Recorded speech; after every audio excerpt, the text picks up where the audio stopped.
So, for anyone who couldn't tell from certain clips I've used on this channel, I am a massive fan of the TV show Top Gear. Growing up as a kid, this was my favourite programme to watch on a Sunday night whenever there was a series on. The series itself was a car show, and it comprised of three middle-aged blokes essentially cocking about, and those aren't my words by the way. These three blokes being James May, nicknamed Captain Slow for being, well, slow, Richard Hammond, nicknamed Hamster, given to him by a good friend of his, and the main presenter, and arguably the most popular of the three, Jeremy Clarkson, nicknamed Jezza, or sometimes the orangutan, given he's the tallest of the three presenters, and the fact that he has very long arms. The trio became an icon not just for British television, but also worldwide television, with the series becoming the most viewed show in the world for over a decade. And no, I'm not going to do a Jeremy Clarkson impression for that last sentence I just did. In the world. God, that was an awful impression. In 2015, the trio would end up leaving Top Gear on the back of Jezza putting the show into disrepute following a well-documented fracas involving a producer over some hot food. Regardless of your views of Clarkson, as he does have a lot of controversy attached to him, there's no doubt that whatever your views are of the fracas, his departure, along with Hammond and May's, had a massive impact on the show, and as such, has not been the same ever since. The trio would end up moving over to Amazon Prime, creating a new car show called The Grand Tour, which lasted for 3 series, along with specials that were made after the 3 series had concluded, with the show as a whole scheduled to come to an end later this year. Now I know what you are thinking, JW, what has this got to do with motorsport? Okay, sure, Top Gear is a motoring show, but I wouldn't exactly call it motorsport, so why are you talking about it? Well, stay with me, because there is a reason why we are talking about Top Gear in this video. In one particular episode, the trio would end up taking part in their first ever motor race, and it is this race that we are going to be talking about in this video. This is the story of when Top Gear did endurance racing.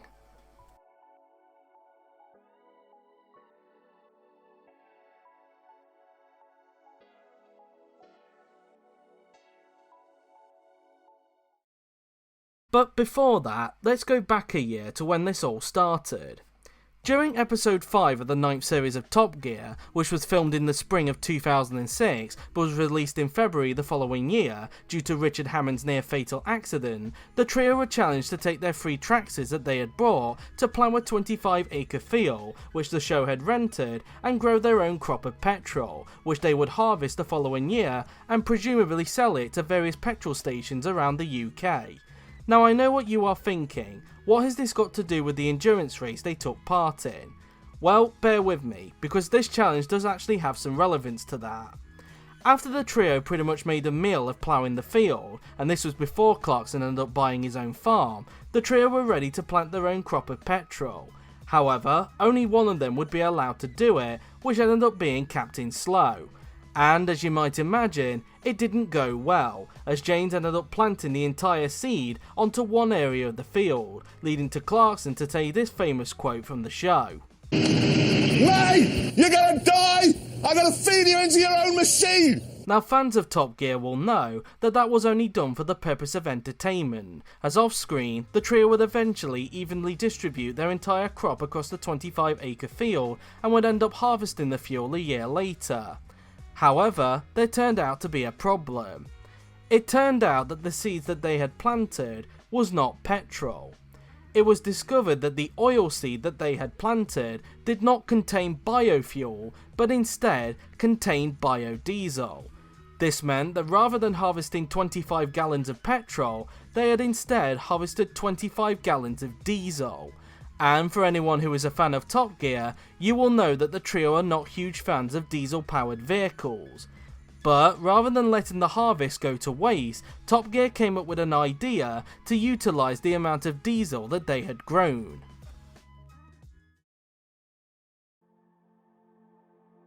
At the beginning of September 2007, Silverstone held its annual 24-hour endurance race known as the Britcar 24 Hours. The event itself would comprise of 60 cars that would take part in the event and would be spread across 6 different classes, which were the GT3 class, which consisted of BMW Z4s, Porsche 993s and Chevy powered Moslers, the GTC class, which had Porsche 996s, Morgan Aero 8s etc., Class 1, which consisted of Lotus Exigas and Porsche 964s, Class 2, which had Honda Civic Type Rs and Nissan 350Zs, Class 3, which had Honda Integras and MG ZRs, and Class 4, which had a VW Golf and a load of BMWs. And it would be this class that would gain all the headlines, as one of the entrants, as you might have guessed, was the Top Gear team. Like with 2 other entrants in their class, the trio would enter a race-built BMW 350D which they would build themselves, along with a number of experts, and minus James May, who was busy doing a program about wine. Yeah, very weird. In terms of the livery, due to BBC copyright laws, given their version of the race would be shown for an item on Top Gear, they couldn't cover the car with real sponsors, and so had to be creative and make some up, which in typical Top Gear fashion would end up displaying some very hilarious messages whenever someone opened one of the 2 front doors. Also, just to point something out, yes, that is the pride flag being displayed next to James's name on the window. Yeah, 2007 was a completely different time. Nowadays, I'm pretty sure you wouldn't be allowed to get away with that, even by Top Gear standards. Anyways, it would be an historical moment for Top Gear, as it would be the first time the trio would take part in a professional motor race, but given their lack of experience, they were going to need a 4th driver who would provide the experience they needed. Luckily for them, they had one, in the form of their team racing driver, the Stig, who back then was portrayed by experienced endurance racer Ben Collins. Yeah, whatever, I'll get you next time, Broadbent. During qualifying, which was split up into 2 sessions, one taking part in the day and the other taking part at night, it didn't start off well for the team. During both sessions, there was a rule which stated that every driver who was scheduled to compete in the race had to do 3 qualifying laps. Somehow, James May miscalculated this and came back into the pits a lap early, meaning he still had to do 1 more lap. After Hammond finished his 3 laps, James went back out to complete his 1 remaining lap before handing the reins to the Stig, who managed to get them up the order. Then came the night session, and surprisingly enough, the Stig would end up doing a lap that was quicker than what he did in the day, and in turn ensured the team would start in 44th place on the overall grid, and not 42nd like they said in the episode. It should be worth pointing out, because it was never mentioned in the episode, but not only had the Stig got them up to P44, he also managed to get them pole position in Class 4. So statistically, Clarkson, Hammond and May have technically got a pole position attached to their names in their racing careers. Well, they would have done if it weren't for one massive problem. During his night stint, James May, whilst trying to set a lap, would run into problems, forcing him into the garage and in turn abandon his runs. The issue was related to the turbo and clutch, which in turn blew up the flywheel, a circular disc that stores movable energy to help power the car. In short, it would be a big repair job to get the car running for the race, and so Steve, their chief mechanic, along with a crew from Forney Motorsport, who were collaborating with the Top Gear Technology Centre on this project, were forced to stay up overnight to have any chance of starting the race. And even though they would get those 3 parts replaced by the time Sunday morning arose, another issue would be discovered which forced them to sit out the entirety of the warm-up session. Whilst getting those major parts replaced, it was discovered that the car's fuel pump had developed a leak, which caused fuel to spill onto the car's sump guard. The cause of the leak was down to the diesel that they had grown, as it was discovered that their biodiesel had a huge amount of methanol, which when into contact with the fuel seal inside the fuel pump would melt the material away, causing fuel to escape. Obviously, this would need replacing, but it would take many hours for it to be replaced due to a combination of not having the right tools to speed up the process, which led to a member of the Top Gear film crew to drive down to Milton Keynes to get this specialist equipment, and the fuel pump itself being very deep within the engine structure, forcing the crew to take apart the entire front end and even the front of the engine. And it wouldn't be until under an hour to go before they were meant to be on the grid that the fuel pump would be replaced. Oh yeah, about that. Because the race was scheduled to start at 4:30 PM BST, all the teams and drivers had to be out of the pit lane by 3:55 PM. Failure to do this and you would be forced to start from the pit lane, and failure to be at the end of the pit lane by the time the last car crossed the line to start the first lap would result in your car being withdrawn from the entire race. And as you might have guessed, they went over the 3:55 cutoff, meaning as a result they had to forfeit their Class 4 pole position and start from the pit lane. But with their car still in the garage being repaired, they now had 35 minutes to get it going before the last car crossed the line. The engine would finally get going with 20 minutes to go, albeit with a smoky exhaust and also 5 cylinders, as one of the injectors failed to work. Whether this ended up getting fixed or not, I'm not sure, as this was never mentioned in the programme, and nor could I find anything about it whilst doing my research. With the engine now running, they now had to get the entire front end back on the car and fueled up before the last car crossed the line. The car was still in the garage by the time the formation lap got underway, and it wouldn't be until the first pack of cars got to the exit of Luffield that the Stig, who was nominated by a crowd to start the race, would finally pull out of the garage. With a few seconds to spare, the Stig managed to get the car to the end of the pit lane before the last car crossed the line, meaning he was allowed to leave the pit lane and join the race. And with no testing underneath them, and with smoke coming out of the exhaust, the Top Gear Trio's first ever professional motor race was underway. Despite starting down in second to last after throwing away the class pole, the Stig wasted no time catching the rest of the pack up, as for the first hour he would pick off cars left, right and centre, being the fastest in class 4 and even going quicker than many drivers in the other classes. By the time the 1 hour 20 mark had passed, the Stig had gone from being 59th overall to 39th overall, gaining 20 places within that time and even getting the team 5 places higher than they had originally qualified. The Stig would then get up to 37th within the next 20 minutes and everything looked to be going according to plan. However, halfway into his stint, the Stig would run into problems, leading to the car coming to a complete stop at the entrance to the pit lane. Luckily, the car didn't need to be pushed down far, as the Top Gear crew were occupying the first garage, but it once again needed a repair job. Luckily, this one would be a quick fix, as it was only a fuel injection issue that caused the car to splutter to a halt. However, in typical Top Gear fashion, the tool they needed to repair the fuel injection was not available to them, but luckily for them, someone in the car park, presumably one of the crew, had one lying around in their car. But due to how long it took to find the tool they needed, it took them 30 minutes to repair the issue, where during that time, another issue would arise, but this time it was nothing to do with the car. As per the rules, if a driver got out of the car, they wouldn't be allowed back into the car until another driver had had a go. Because the Stig had got out the car after it was brought back into the garage, he had to give up his stint and let one of the trio have a go instead. And out of the trio, James May was the one that went out, and despite getting off to a shaky start, which saw him go off the track at Vale Corner, he dialed himself in quite nicely and got himself into a rhythm. That was until night fell, as whilst others around him started tripping up on themselves and making mistakes, which even led to the safety car being brought out, James's lap times would start to tumble as he was starting to get tired. This in turn led to James making a mistake at Brooklands going into the gravel trap, with him being lucky not to get stuck. Because of how tired James was behind the wheel, the team made a decision to pit him in and end his stint after only an hour and a half, with Jeremy Clarkson taking over the reins after their mechanics bolted on a fresh set of tyres and added more fuel.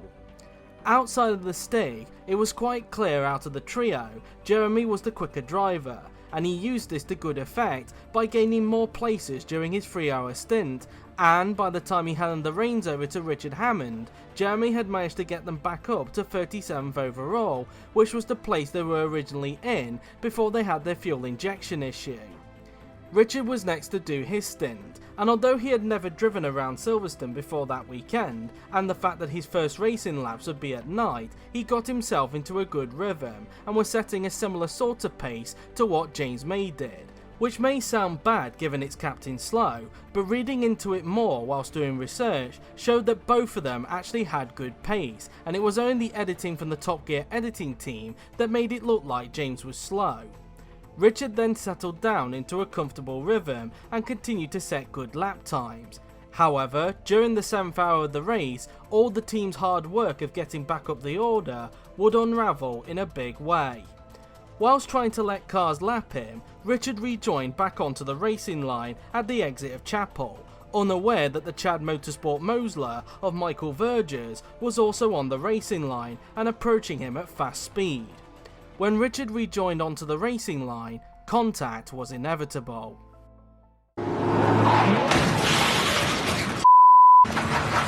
Guys, I've binned it. I'd say it was game over. I'm sorry, lads. I'm sorry. The car was completely destroyed on the left-hand side, with the Mosler that hit the back of them even having to make an emergency stop and go into the garage. As for the Top Gear team, because the crash had also caused damage to the engine, along with massive bodywork damage, the car had to be towed back to the pits. Now, if this was the World Endurance Championship, then the race would be over for them, as the rules in that series state that your car has to come back to the pits on its own power in order for the mechanics to repair the car in the garage. However, in Britcar, and I'm not sure if this is still a thing nowadays, a rule like that didn't exist, and as long as they could repair the damage and get clearance from the scrutineers that the car is safe to use, they would be allowed back into the race. Because of how much damage the car had, it took almost 3 hours to get the car fully repaired, and just like with the fuel injection issue, they found themselves down in last place. But given there was plenty of time left in the race, the team didn't give up, and on top of that, they did have an ace up their sleeve, as now that all 3 presenters had done a stint in the race, the Stig was now allowed to do another stint.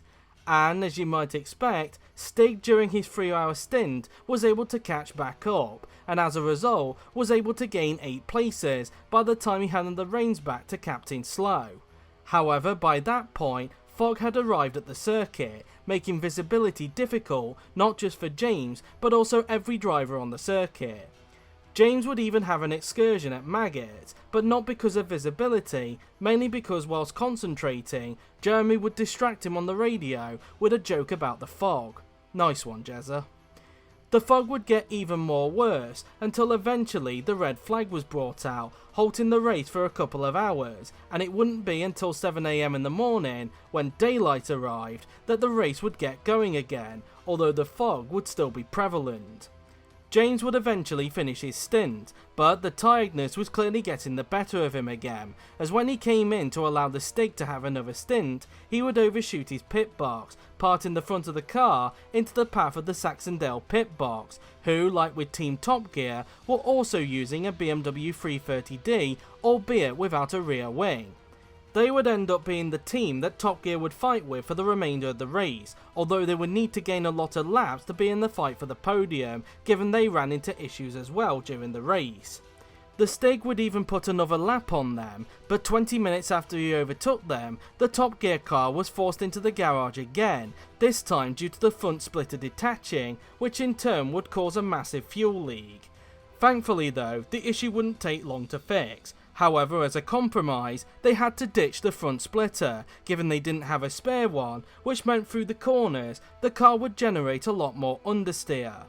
But even without it, the Stig, who this time stayed in the car, was able to make up for lost time, getting the team back up to 3rd in class by the time his final stint in the car came to an end.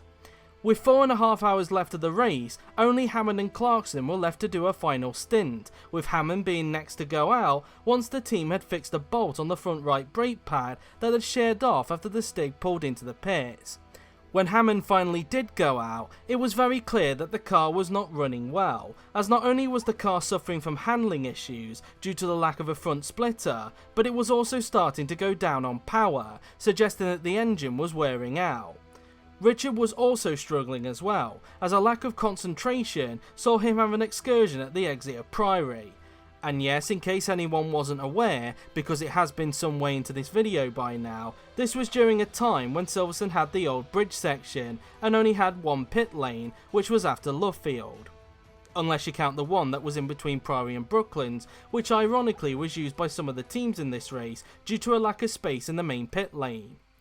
Despite the excursion, Richard by the end of his stint ensured the team was still third in class, but with the Saxondale team eating into their lead, it was not going to be easy for Jeremy to hold them off in his final stint, especially now that the tyres were starting to become a concern, as due to the lack of a front splitter, they were wearing out a lot quicker. And given it was Jeremy, rather than preserving the tyres, he ended up destroying them, forcing him to pit and allowing the Saxondale team to rack up a few laps before Jeremy got going again. Although Jeremy was finally able to push to the finish, Saxondale was still eating into the gap, and it looked like they would eventually catch them before the end of the race. However, Top Gear would end up getting some luck, as in the final hour, the Saxondale team was forced into the pits with an issue, which meant that Jeremy could cruise to the finish. As the Duller Motorsport BMW came through to take the overall win, Team Top Gear crossed the line to finish 39th overall and finished 3rd in Class 4, earning themselves a class podium in their first ever professional race. Despite having no racing experience, crashing with a Mosler which left them in the garage for 3 hours, and driving a car that was practically falling apart by the end of the race, it was an amazing achievement and one that left Jeremy very emotional. It would be the only endurance race that they would take part in, but even so, they proved that despite their lack of experience, they could hold their own against many other teams. The only other time that any of them would take part in a professional motorsport event was during a rallycross event at Liddon Hill as part of the BTRDA Rallycross Championship. But nothing will compare to what they did in 2007, and for once in their lives, they were ambitious and brilliant.